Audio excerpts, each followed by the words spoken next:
In your practice as a personal injury attorney, how do you get the word out about your firm? When I started my firm 7-8 years ago, I wanted to continue to do good work, and I wanted to continue to have daily interactions with my clients. So I made the conscious choice that I wasn't going to do mass advertising. I wasn't going to try to be the biggest, firm on the block. Not that anybody's going to, supplant Morgan & Morgan in that respect, but I wanted to continue to be more of a boutique type practice. So I really just kind of focus my marketing efforts on people that know me, that people that know the type of work that I do.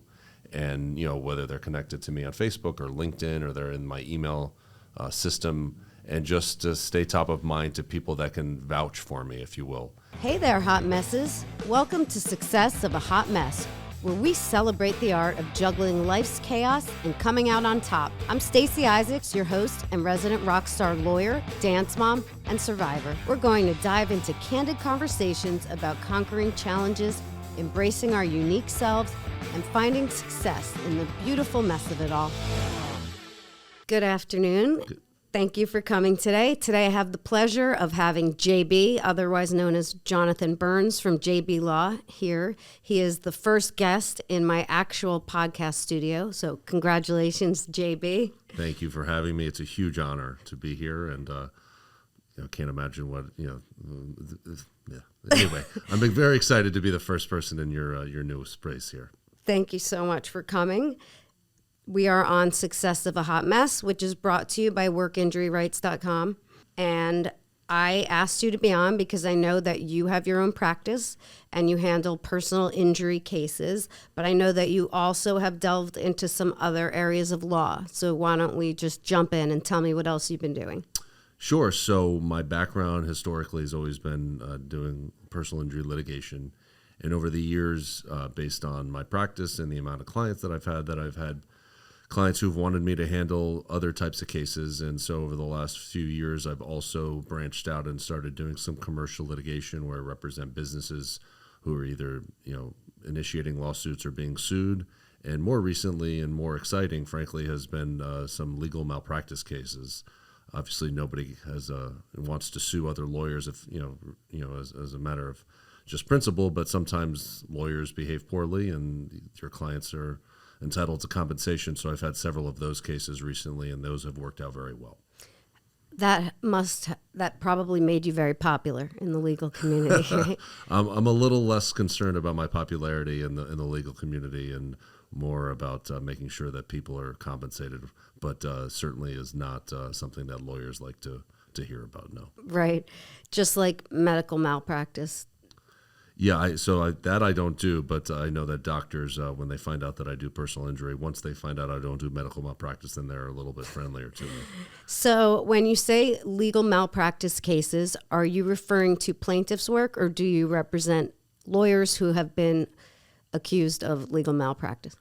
So far, the cases that I've had have involved from the plaintiff side, so people that have been wronged by the negligent behavior of an attorney. So I've had a handful of those cases, and like I said, they've been, a lot of times when a lawyer messes up, it's very costly for the client. Sometimes when a lawyer messes up, it's not, but typically when they do, the client loses a lot of money. So we've had some large cases that we've been able to resolve favorably for clients.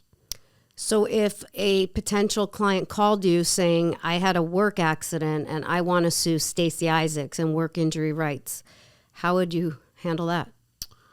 Well, I couldn't imagine anybody would make that phone call. Exactly. So I would just immediately hang up on them. But good answer. You'd in a typical legal malpractice phone call, you would try to get the background, try to gather the information, and sometimes it's in an area of law that perhaps I don't do, but that doesn't mean that I'm not able to pursue the case. So you find an expert in the area, you find out what a typical behavior would be from an attorney who was handling that type of transaction or that type of case. And if there's a screw up there, then you try to figure out what the damages are and whether it's worth pursuing. So as an example, if a client came to you and said, I was just spending time in prison and I was not even guilty, it's all my lawyer's fault, can you help me? Would that be outside of your scope? So that, that type of thing would be a little bit different. That's a wrongful conviction. So if they're in prison based on a wrongful conviction, you'd have almost a multi-pronged approach there. You'd first and most importantly, you would want to find them the help that they need in order to get out of prison. And then perhaps if they were a high net worth individual who was making a lot of money, and when they were in prison, it cost them to lose a lot of money, then you have more of the legal malpractice where you might be able to recover funds for them based on that. Typically, and this is more of an indictment of our legal system, people with a lot of money don't have that issue. Unfortunately, the statistics show us that those who are wrongfully convicted are typically the less fortunate, and that's probably a conversation for another podcast, but so you don't see that a lot, but I'm sure it has happened. In your practice as a personal injury attorney, how do you get the word out about your firm? So, when I started my firm 7-8 years ago, I wanted to continue to do good work, and I wanted to continue to have daily interactions with my clients. So I made the conscious choice that I wasn't going to do mass advertising. I wasn't going to try to be the biggest, firm on the block. Not that anybody's going to, supplant Morgan & Morgan in that respect, but so I wanted to continue to be more of a boutique type practice. So I really just kind of focus my marketing efforts on people that know me, that people that know the type of work that I do. And, whether they're connected to me on Facebook or LinkedIn or they're in my email system, and just to stay top of mind to people that can vouch for me, if you will. And so they, I have a marketing team, and they work with that kind of within those parameters to try to generate word of mouth cases. And, I get a lot of work from attorneys because attorneys we're allowed to pay referral fees to attorneys, and when you do good work and you recover the most amount of money for your clients, then the attorneys are more likely to send you those cases because they get more money at the end of the case as well. Do you ever come across a case that is both a personal injury case and a work comp case? Absolutely. I actually just settled one of those last week, where somebody over in the Fort Myers area was driving a school bus, and there was an accident, and her initial treatment was through workers' comp. And then ultimately, after that comp case was finished, the case was sent to me, and then I handled the personal injury aspect of it. And then once I settled the personal injury aspect, I had to circle back and settle the comp claim in order to get that reduced to as little as I can, but I still obviously have to pay that out. So what that means is the clients, if they get money on the workers' comp side, or even if they just have medical bills paid, the workers' comp carrier has the right to be reimbursed a certain percentage of what they've paid. Right. They have a lien. We are very familiar with those. But at least when you have a client, you can choose his or her doctors, right? Sometimes, yeah. You try to, if the client, I typically allow my clients, if they have somebody they want to see, to let them pursue that. If they need help finding somebody, then that's where we kind of come in and kind of help them find a few different choices. So on our end, we're not allowed to send them anywhere, and they get told where to go. So it's very different, and people don't know that unless they're attorneys. They don't know that what you do and what I do is very, very different. Very different. I've gotten calls regarding workers' comp cases where people are not thrilled to hear that I won't take the case, and they don't totally understand why I can't take the case, but that's not work that I've ever done, and it's a completely different realm with different judges in different areas, and it's just night and day from what I do. Just send them to me. Happy to do so. Okay, so people often think that we lawyers are boring or very unexciting. Boring. So I know that you have kind of an interesting background. You are a multi-time national racquetball champion.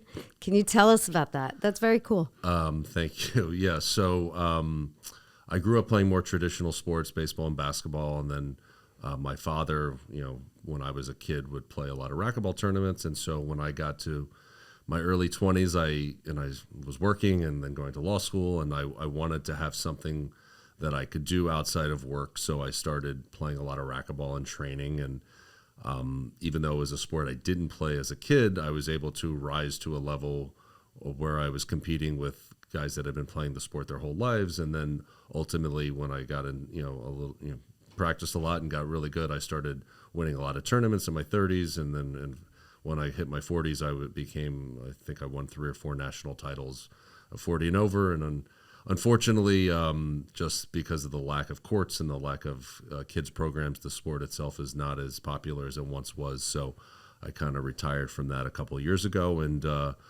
caught the pickleball bug, and now I'm more of a pickleball nut, although I still love racquetball, just didn't have a whole lot of people to play with at the time that I stopped playing. So racquetball was definitely big when I was growing up. So in the 80s, I remember at every gym there were racquetball courts. But for the average person who probably doesn't know, how is racquetball different than tennis or even pickleball? Sure. So racquetball, if you're talking about what most people think of racquetball, is indoor racquetball. So you're in a box, if you will, and or if you're at LA Fitness, you see has a glass wall, and you're trying to hit the ball as low as you can on the wall without it hitting the ground first. So when you're playing racquetball, you're trying to hit the ball as low as you can. Whereas if you play tennis and you hit the ball as low as you can, the ball is going to go right into the net. So the swings itself are very different, and so they both require a lot of skill and a lot of athleticism and hand-eye coordination. But it's really more about the placement of the ball. With pickleball is the closest thing to tennis, but just on a miniature court and with a different paddle and a different ball and different rules. But in terms of what skill level translates the most, the tennis skills would translate more to pickleball than racquetball. But I try to bring my own brand of former racquetball shots onto the pickleball court. Which would be the best out of those for someone with pretty much no hand-eye coordination, like myself? I would probably say the easiest one to play would be pickleball. The best workout, it would be racquetball, because even if you're not very good, the ball is within a confined space. You're not off the court. So if you're looking for the best workout, racquetball would be the best workout. And the easiest thing to play would be pickleball. I feel like racquetball players seem very angry while they're playing. Is that accurate? I think that there was a book written, I forgot who, called The Inner Game of Tennis, because when you play a individual sport, harnessing your emotions, which is something that I certainly have battled with throughout my life, is one of the more challenging things because it's just you out there. And so I think that I could confirm that racquetball players and even tennis players, when they're playing singles, it can be very difficult to keep it together.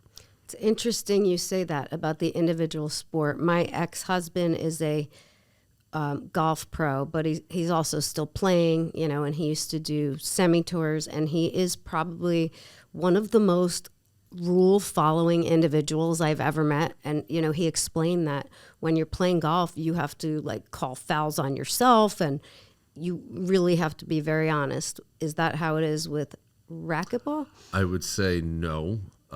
Golf is a little bit of an outlier in that respect, where you have to call things on yourself. Racquetball, if you're playing a tournament, you have referees.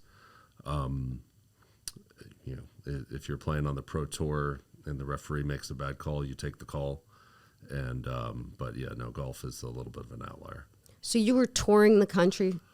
I was an amateur. I was one of the top amateurs in the country. I don't mind saying that. I would play a pro event here and there, but I wasn't looking at it as an occupation. And I was already too old at that point to really think about it from that respect. So I was an amateur, and I would play some, national events, but I played mostly around Florida. Okay. So when you would win, did you come home with a trophy or a cash prize? Most of the time a trophy. Sometimes we would play cash events where we would, make $500, or maybe split, if it was a doubles event, maybe split $1,000 or that type of thing. So it definitely wasn't a lucrative side hustle, but it was something that allowed me to stay in shape and stay focused on something that wasn't work when I got out of work. I get it, 100%. That's why I'm in a band. It's definitely not for the money, but it is a good stress outlet. And also gets your creative juices going. Absolutely. And I have 2 wonderful daughters who are both very active. And I do think that there's some value in your children seeing what you do, as long as your children are often going to emulate what you do, healthy or unhealthy. So this is certainly a healthy thing, exercise and staying in shape. So I think that that's, something that they've learned from both, their mom and myself. We're both very active, and my kids they play a lot of basketball. They grew up playing soccer. And so of all the things I've passed to them, I think that I can say that's a healthy one. That's a great thing. And Mom, if you're listening, I tell everyone there is one thing that I know she did 100% right. My mom used to bring my brother and I to the gym because she couldn't miss a workout. And we were little, so we were just in like the kids club. But this is where I grew up, in a gym. And fitness has definitely just been a thing for me, for my brother, through life. So you do watch what your parents do and emulate it, the good and the bad.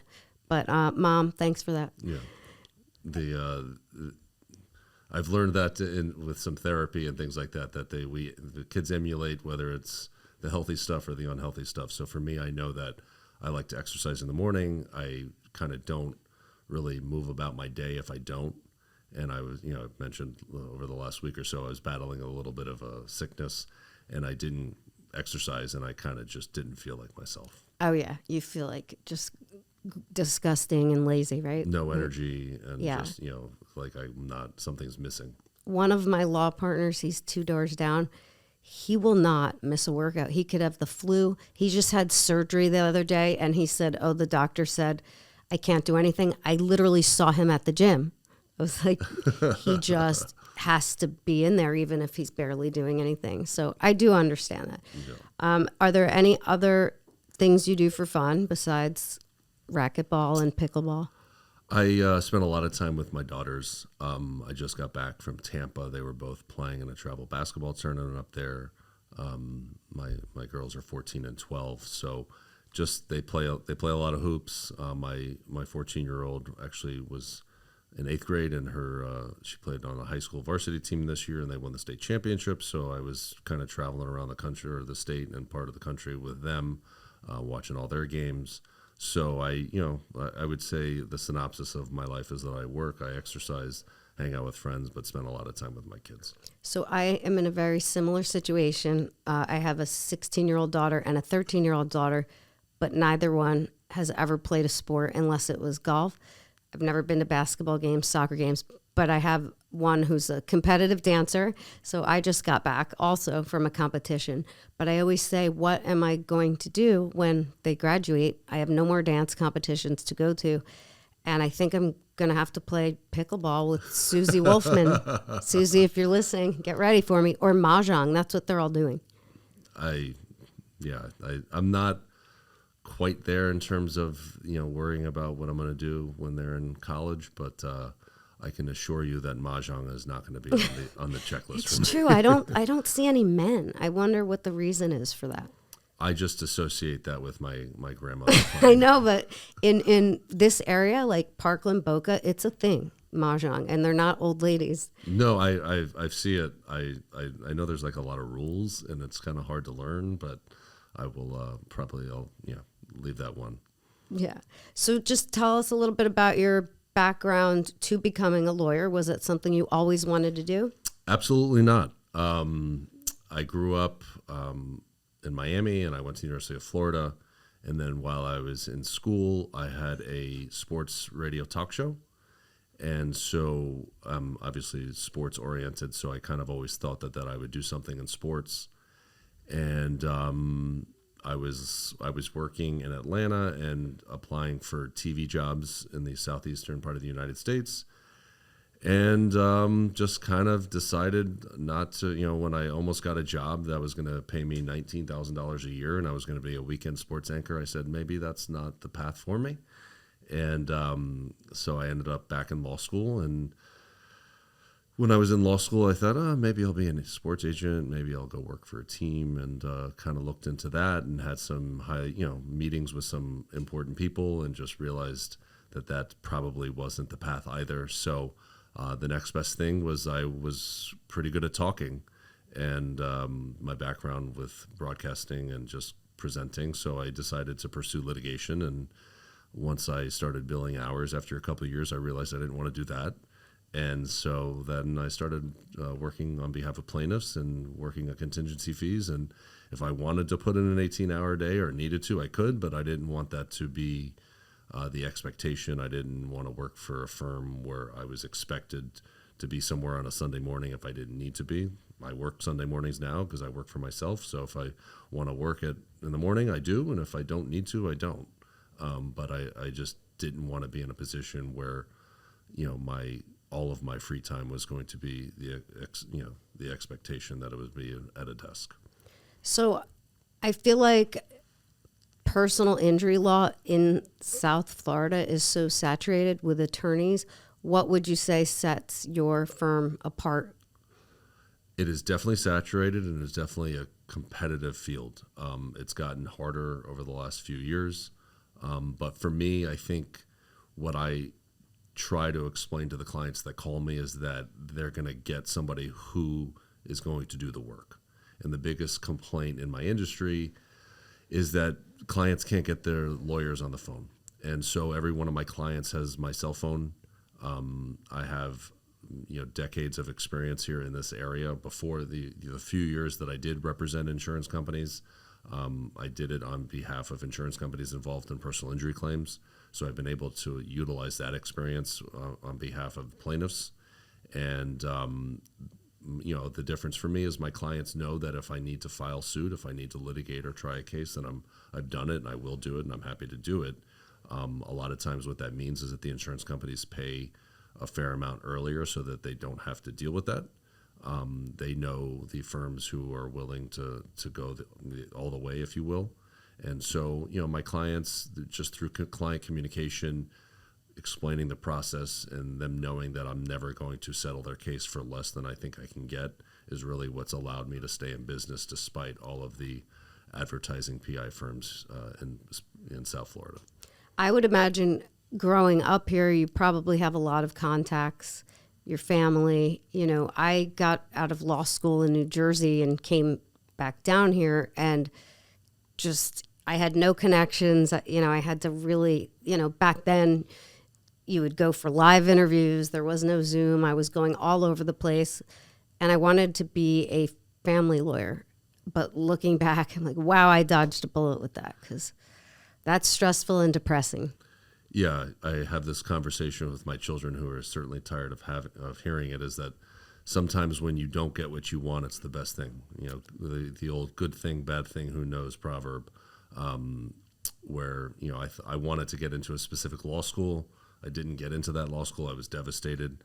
And in hindsight, thank God I didn't get into that law school. Which one was it? I was trying to get into one of the better schools in New York, and I'm blanking on which one it Cardozo? was. Maybe that was it. And I ended up with a scholarship to St. Thomas in Miami, and it wasn't as prestigious a law school, but ultimately I saved myself hundreds and hundreds of thousands of dollars and was able to live in South Florida, whereas if you graduate from a New York law school, in order to pay back those New York law school, those types of loans, you typically have to work in New York.